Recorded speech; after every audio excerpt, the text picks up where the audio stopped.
Ladies and gentlemen, a pleasant good evening. Welcome to another episode of the Louis Sports Network. Hope everybody is having a wonderful Monday evening. Smash the like button. Make sure to hit the subscribe button. Make sure your post notifications are turned on. Make sure you're sharing on your social media platforms. Truly appreciate it. Hope everybody is enjoying themselves. Peace and blessings as always, man. Definitely appreciate you guys as always. Now get into the video. Second straight video in the building. We're talking about Steph Curry.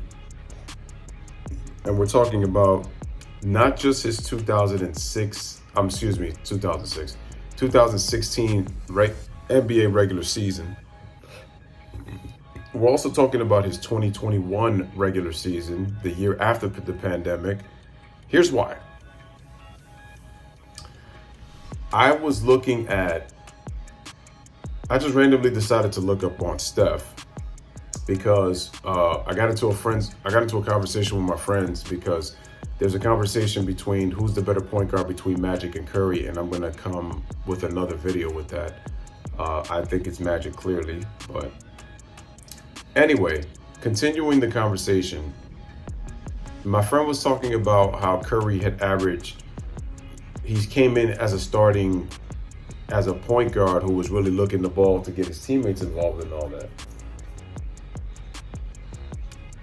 Curry didn't really get into the 7 assist range up until I believe his 5th season, which was 2013-2014. It was in year 5 and year 6 was when you saw Curry actually put up those really nice numbers in terms of assists. He averaged just under 8 assists in his first year with Steve Kerr, and then his career high in assists was 8.5, in which he averaged with Mark Jackson in Mark Jackson's last year before he ended up getting let go by Golden State. But getting back to the point with Steph Curry, so I was on Basketball Reference and I decided to look up, obviously, the assists. But then I noticed a couple of things. I started to look at some of Curry's shooting splits in his career. Now, Curry is already known for his historic 2016 regular season, right, ladies and gentlemen? But I saw about 6 seasons that you can point to in his career when you look up the numbers. For his career regular season stats when it comes to field goal percentage, three-point percentage, and free throw percentage, which actually really accumulates to your true shooting percentage, which is primarily those 3 statistics. It was amazing that Curry had about 5 to 6 seasons in which he averaged 50% from the field, 40% from 3, and 90 from the free throw line. A lot of those other seasons were very close, even though 2016 is his most famous and unanimous MVP season. But you can definitely point to a couple of years in his career where you could have said, damn, that should have been rounded to a 50-40-90 season. Yeah, a couple of seasons where he shot 48 to 49%. Those easily could have been 50-40-90 seasons, easy. Because he shot 40 from 3 and 90 from the free throw line.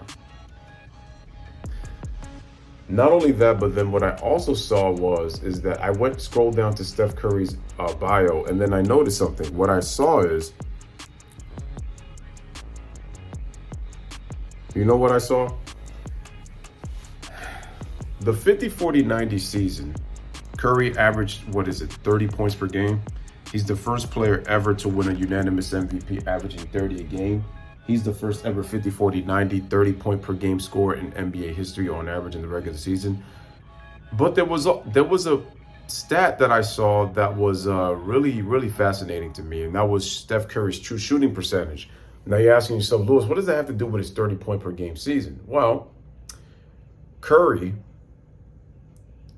at the time, in 2016, was only the second player in NBA history to average 30 points per game and have a true shooting percentage of 65% or better. You know what Steph Curry's true shooting percentage was? 66.669. Or if you want to round it off to 67% true shooting. That is the highest true shooting percentage in NBA history. Not even the great Michael Jordan had a true shooting percentage higher than Steph Curry in his individual seasons. And it's the reason why Steph is considered to have one of the greatest individual seasons in NBA history. Because the man averaged 50, 40, 90 while scoring 30 and gave you the highest true shooting percentage in NBA history with 67. That's incredible. And that's considering the fact that Curry made 402 three-point shots during that season. But the reason I wanted to go deeper into it is that Curry was the second player to average 30 while having a true shooting percentage of 65%. The only other players to do it are Joel Embiid and Adrian Dantley. The difference is Joel Embiid got his numbers in terms of his true shooting this year, while Adrian Dantley was able to lead the league in scoring back-to-back years. But he didn't win the MVP. Those were won by Moses Malone and Larry Bird. But the reason I mentioned that was like, not only did Curry have about 5 or 6 seasons in which he could have easily got 50, 40, 90, but there's also the fact that his true shooting percentage, he's one of 2 players to have a true shooting percentage of 65% or better while averaging 30. The only other player is Adrian Dantley because he did it back-to-back years. Curry's done it twice, but just not back-to-back years. So Adrian Dantley can make claim that he was the first to do it back-to-back seasons. Excuse me. And then Joel Embiid finally comes and joins and gets the MVP while averaging 30 with a true shooting percentage of 65.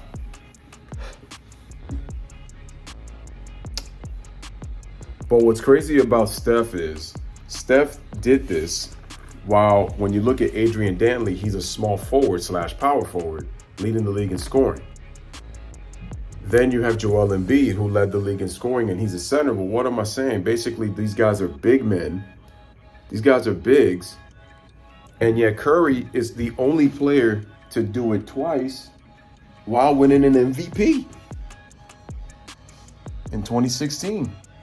That's how historic Steph Curry was in the 2016 season. The man had 2 different seasons in which he averaged 30 with a true shooting percentage of 65 or better.